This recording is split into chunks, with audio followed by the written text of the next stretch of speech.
acende um alerta no Supremo Tribunal Federal sobre a possibilidade de, em algum momento, de fato, haver um clima e um ambiente, um espaço político para que haja um avanço de processos que digam respeito a impeachment de ministros da Suprema Corte. Tem um boato correndo aí na imprensa de que ontem o Moraes teria ajudado a barrar a indicação do Messias. Posso te dizer uma coisa? Eu não acredito nisso. Na verdade, eu tenho certeza que ele não participou dessa articulação e eu vou te falar por quê. Ele sentiu muito. Sejam bem-vindos, o meu nome é Bruno. Deixe o seu like e inscreva-se no canal.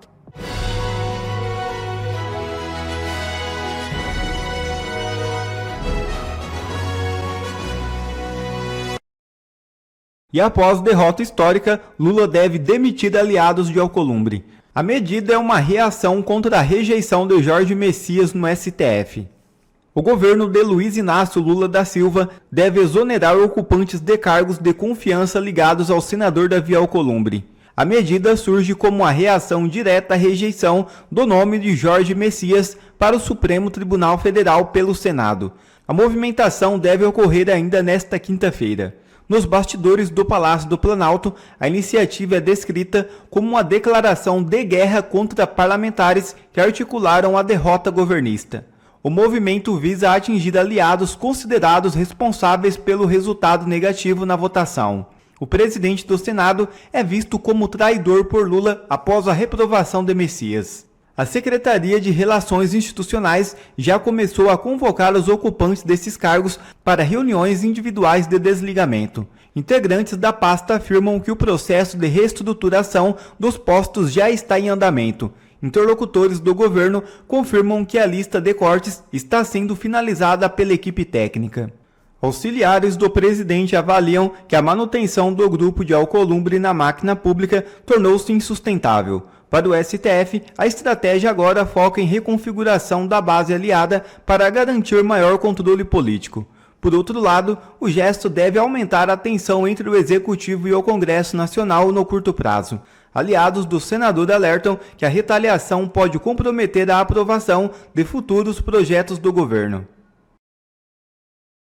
A Malu Gaspar trouxe hoje, dia 30 de abril, na coluna dela do Globo, a informação de que o Moraes teria traído o Lula e operado nos bastidores para derrotar Messias. O Moraes teria, segundo a Malu Gaspar, enviado emissários para os senadores para chantageá-los, inclusive, e esses senadores que teriam processos dentro do Supremo estariam sendo coagidos a votar contra o Messias. Eu vou te contar esses bastidores todos e dizer e mostrar para você por que isso é ilegal se aconteceu mesmo. Aliás, seria mais um ilícito, mais um suposto ilícito nas costas do Moraes e também te mostrar qual é o objetivo final dessa turma do STF com a derrota do Messias. Eu sou André Marcília, advogado constitucionalista e comentarista jurídico, e peço a vocês que, antes de qualquer coisa, se inscrevam aqui no nosso canal e deixem o seu like nesse vídeo. Muito bem, o que a Malu Gaspar traz é que, em primeiro lugar, o Moraes, ele não gosta do Messias. O candidato do Moraes era o Pacheco. O Pacheco é uma pessoa bem-vinda ali na turminha, na banda podre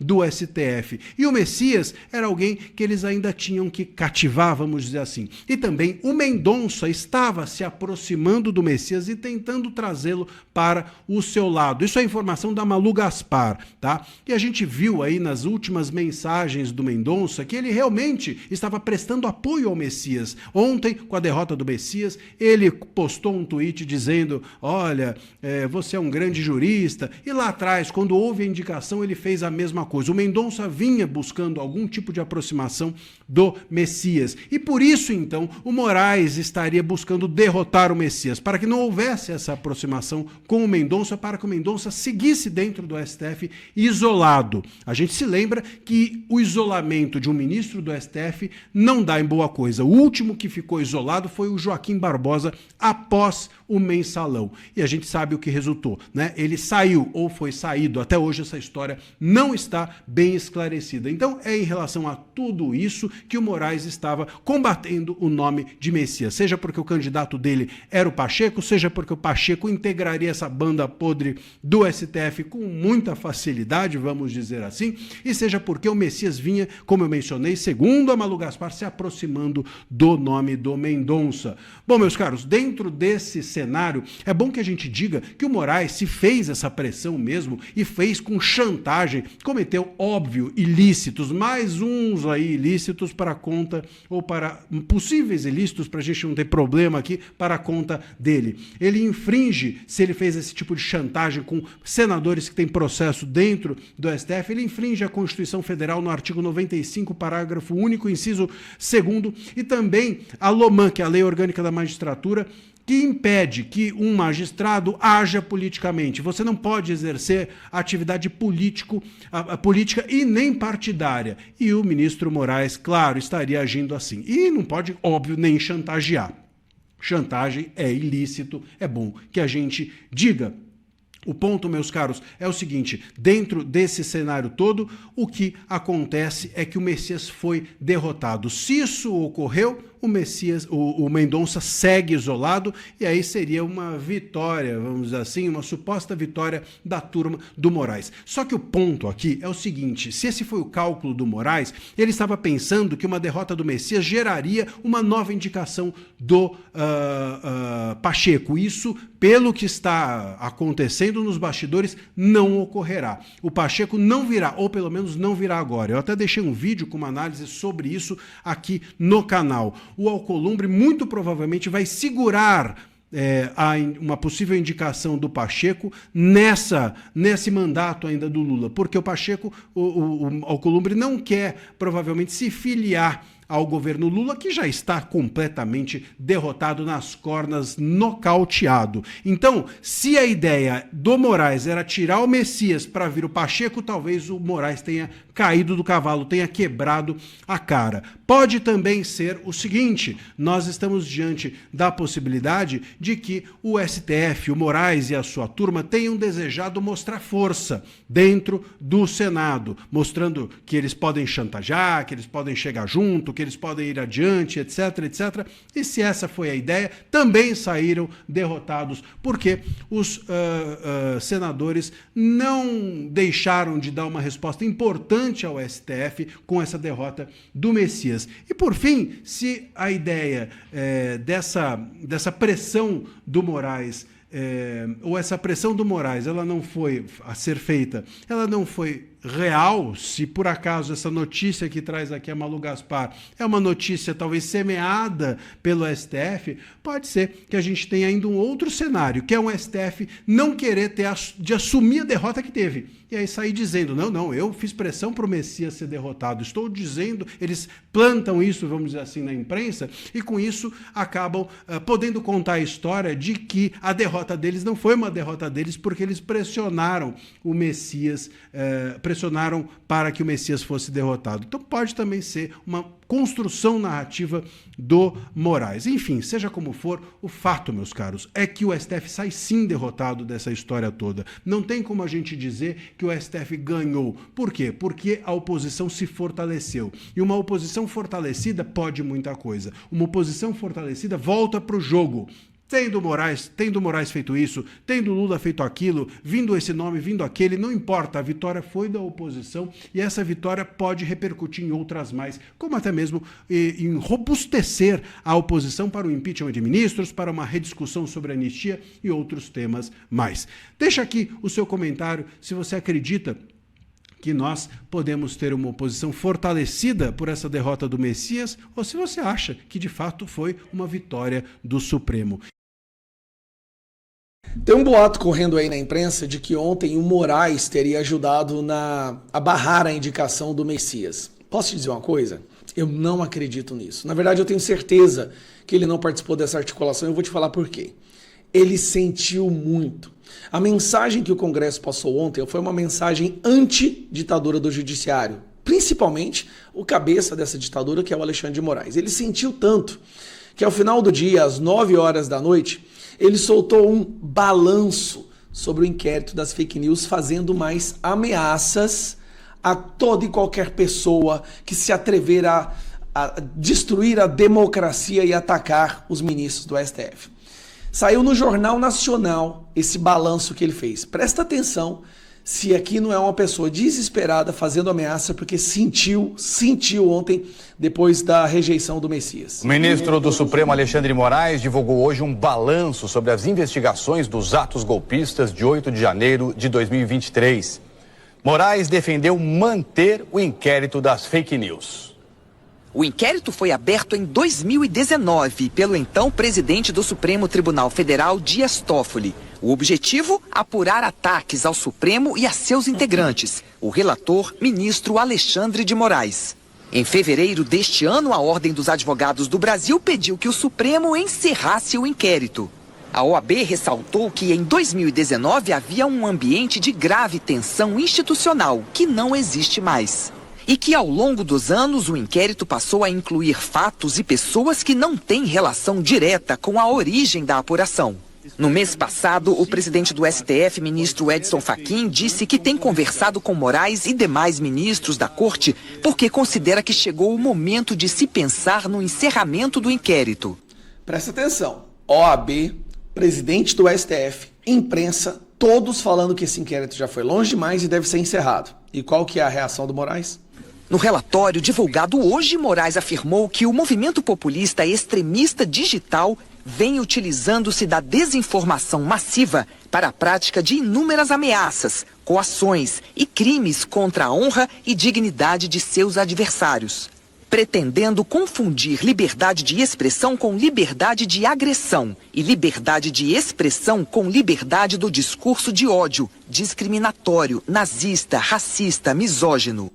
Curiosamente, esse mesmo ministro do STF votou para não tornar réu, a turma dele, um deputado que me xinga de nazista. E eu virei réu porque eu falei que o Lula é nazista. O relator fez uma defesa do inquérito das fake news. O desenvolvimento da investigação e a identificação do modus operandi de um grupo político que se transformou em verdadeira organização criminosa tornaram necessário que o inquérito investigasse todas as infrações penais conexas, englobando tanto a investigação de fake news, falsas comunicações de crimes, denunciações caluniosas, ameaças e demais infrações que atingem a honorabilidade e a segurança do Supremo Tribunal Federal.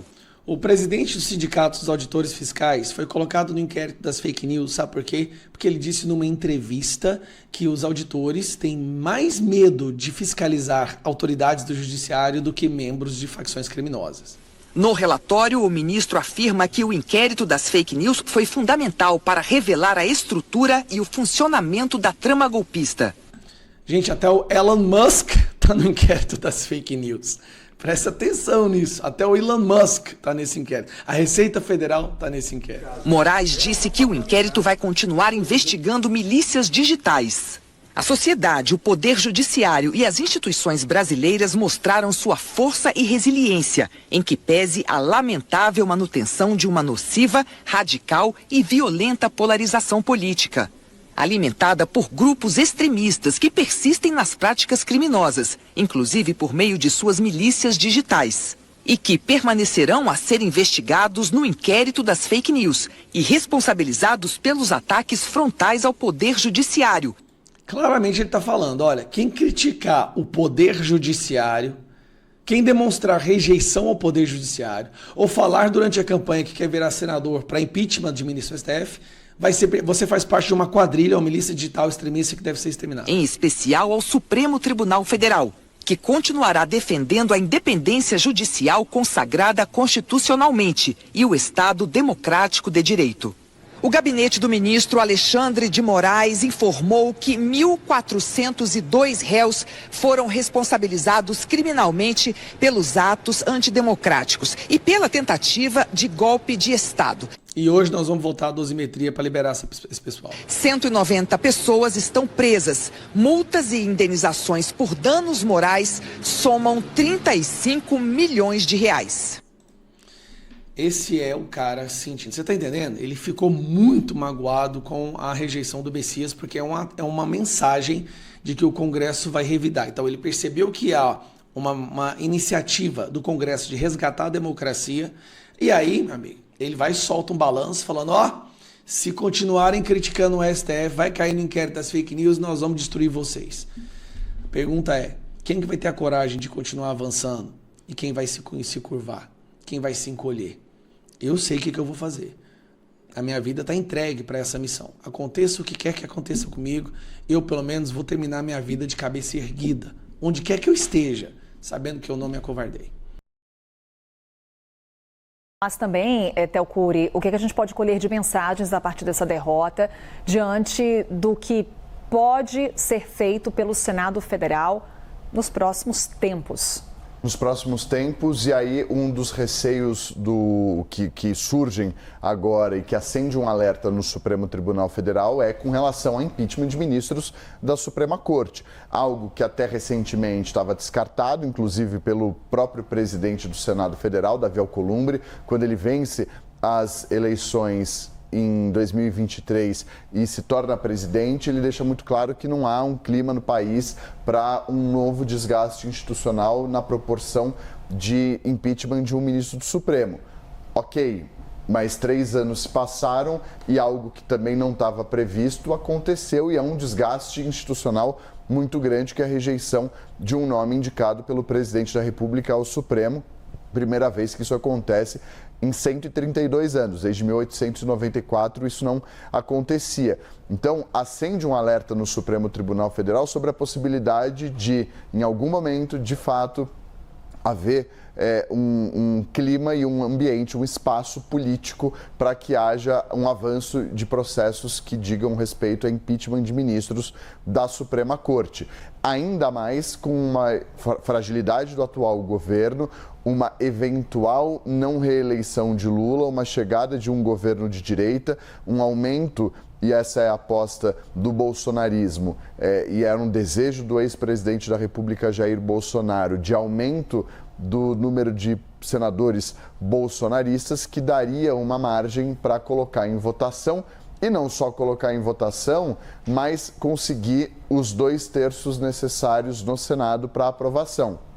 É de fato um número maior do que uma rejeição a um ministro do Supremo, mas mostra que já há um avanço nessa direção. É esse dia seguinte. Se possível, a gente recupera, aqui para encerrarmos, Théo Cury, a imagem do que foi a reação de Jorge Messias após esse resultado, essa derrota histórica. 42 votos contrários ao nome dele para o Supremo Tribunal Federal nessa votação no Senado. Ele que abraça a esposa e depois diz à imprensa que teve a sua imagem desconstruída desde que foi escolhido pelo presidente Lula e, sem citar nomes, ele diz que sabe quem fez isso. Aí o momento, então, em que ele abraça a esposa, e esse foi o ambiente que ele encontrou após a confirmação do placar. Derrota histórica para Jorge Messias, derrota histórica para o governo. Obrigado a você que assistiu esse vídeo até aqui. Deixe o seu comentário e não se esqueça de se inscrever no canal e deixar o seu like. Até a próxima!